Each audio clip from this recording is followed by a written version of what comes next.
Bonjour, que Dieu te bénisse très abondamment et que sa grâce cette semaine te soit encore extrêmement multipliée. Que sa faveur t'accompagne sur tous les territoires de ta destinée.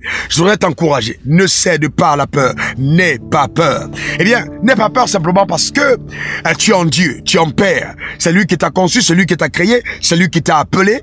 Et je crois que ce que tu es en train de faire aujourd'hui, tu as la ferme conviction que c'est lui qui t'a demandé de le faire. Sinon, ça ne vaut pas la peine. Laisse tomber et rejoins les projets de Dieu. Eh bien, quand Dieu commence quelque chose avec toi, il déclenche dans sa dimension alpha. Et il dit, je suis l'alpha et l'oméga, c'est-à-dire le commencement et la fin. Dieu est assez responsable pour amener à terme, justement, ce qu'il a initié par nous. As-tu reçu une idée de Dieu? Es-tu en train de vivre sur la terre pour servir à ses intérêts? Ne panique pas. C'est normal que face à la vie, face à l'appel, face à la responsabilité que le ciel t'a assignée, qu'il y ait davantage d'opposition, d'adversité, que les personnes se lèvent contre toi. C'est normal.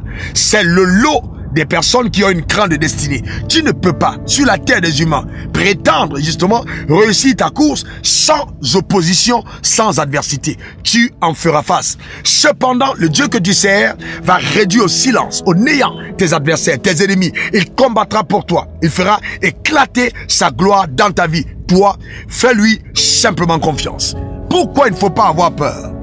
Eh bien parce que la peur va amener dans ta vie ce que tu n'as pas envie de voir. La peur, c'est une autre forme de confiance que tu places en Satan.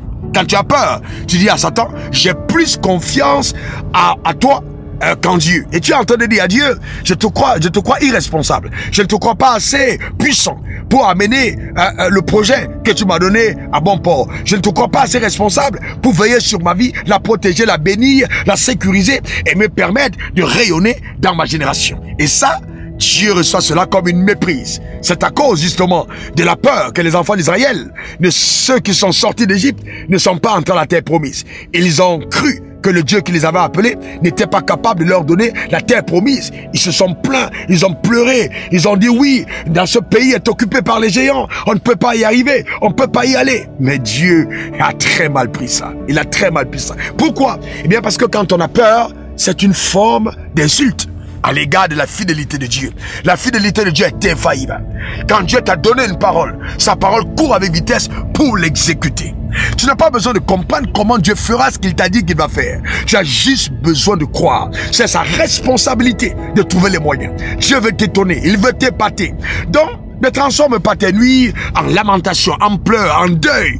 Ne crée pas de douleur là où il n'y a pas de plaie. Non, ne te revêt pas de vêtements de honte, alors que Dieu t'a réservé un diadème de joie et une robe de princière. Non, non, non, ne fais pas ça. Le Dieu que nous servons est tellement grand. Fais-lui confiance. Fais-lui confiance. D'ailleurs, impossible de faire confiance en Dieu et être déçu. Ce n'est pas possible. Celui qui se confie en Dieu ne sera point déçu. Cette semaine, je déclare sur ta vie, par la grâce de Dieu qui m'a été accordée, qu'une faveur spéciale te localisera, que tu verras la manifestation d'une personne spectaculaire dans ta vie par la puissance extraordinaire de Dieu, et ta vie rayonnera. Elle témoignera de la splendeur de sa bonté, de ses pouvoirs, de sa puissance. Tiens ferme.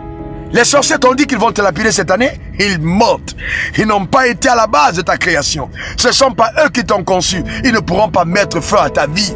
Les gens t'ont dit que tu ne vas pas te marier, que tes affaires ne réussiront pas, que tu es ton échec. Eh bien, ils verront. Ils verront de leurs propres yeux ce que Dieu est capable de faire. Le Dieu que nous servons, c'est ce mon Dieu extraordinaire. Aie confiance en lui. Aie confiance en lui et tu verras sa gloire. Célèbre-le, loue-le, bénis-le. Oui, parce que quand tu le loues, quand tu le célèbres, tu es en train d'enclencher là quelque chose d'incroyable. Car la louange et l'adoration, ce sont des antidotes contre la peur, l'angoisse, l'anxiété. Célèbre Dieu. Pas la peine de détruire ton corps par des maladies psychosomatiques provoquées par cette vilaine peur. Tu n'as pas été conçu pour fonctionner en mode peur. Non. Tu dois avoir confiance en Dieu. Tu ne t'es pas créé toi-même. Non.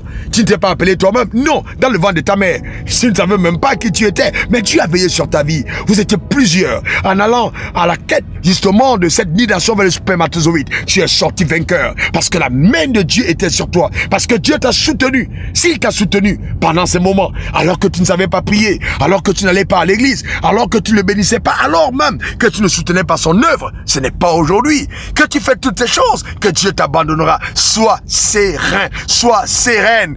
Dieu qui a commencé en toi cette belle œuvre, il sera là parfait par son esprit. Passe une agréable semaine, une extraordinaire fin d'année. La main de Dieu est sur ta vie. Quelque chose de spécial est sur le point d'être accompli sur la terre par toi. Allez, demeure béni et comblé. On est ensemble pour te servir de la part de Dieu. Raoul Wafo. Bye bye et à la prochaine. Bye bye. Suivez Merci. le révérend sur les réseaux sociaux, Facebook, Instagram, Twitter et YouTube.